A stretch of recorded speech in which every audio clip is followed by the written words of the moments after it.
Illinois just became the first state to abolish cash bail. Yeah, they actually got it done. Let's talk about why dropping this historically unjust practice sets an important example for the rest of the US. The reality of this is simple, is that people who are charged with violent offenses should not be able to pay their way out of jail, and people who are charged with nonviolent offenses who aren't a threat to the public shouldn't be criminalized for being poor. Cash bail is money held as collateral that is meant to ensure a defendant who is allowed to leave after being arrested returns for trial. Think Monopoly. If you have enough money, you can buy your way out of jail. But if your pockets are low, tough luck. You'll be behind bars until your trial date comes around. Except this isn't a game and real people are getting really screwed. In Illinois, the median bail amount for felonies is estimated to be a cool $10,000. In a criminal legal system that is disproportionately packed with low-income individuals, how is that a realistic number? And to be clear, you're still allegedly presumed innocent while this is happening. Make that make sense. Illinois Governor J.B. Pritzker signed the SAFETY Act into law in February 2021, hoping to drive forward some major reforms. The new policy shook up everything from policing to prison conditions. On September 18, 2023, the Prairie State finally cut the cord with cash bail. The plot twist? Illinois was supposed to do away with cash bail 9 months earlier. Prosecutors and sheriffs in 65 counties threw tantrums and sued the state, claiming the whole thing was unconstitutional.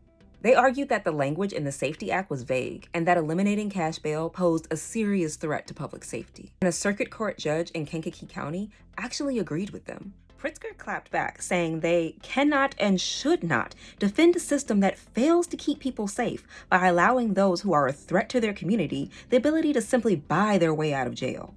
After some drama, the Illinois Supreme Court eventually settled the score, overturning the lower court's ruling in a 5-2 decision.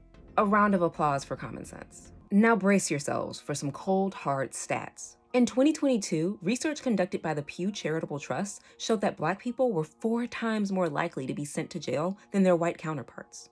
And if we toss in gender, Black men in 2021 were getting slapped with bail amounts that were 35% higher than those of white men. Let that sink in. Research also showed that in prisons and jails, diseases run rampant, and healthcare resources are laughable. And the mental health hurdles that come with trying to re-enter society could rival the Olympics. And guess who gets hit the hardest? Yep, Black folks. But the numbers aren't much better for other low-income people of color either. We're all being left out to dry.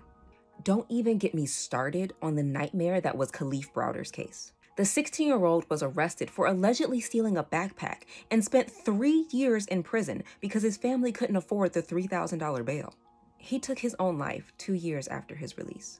A system that lets this happen is broken. Full stop.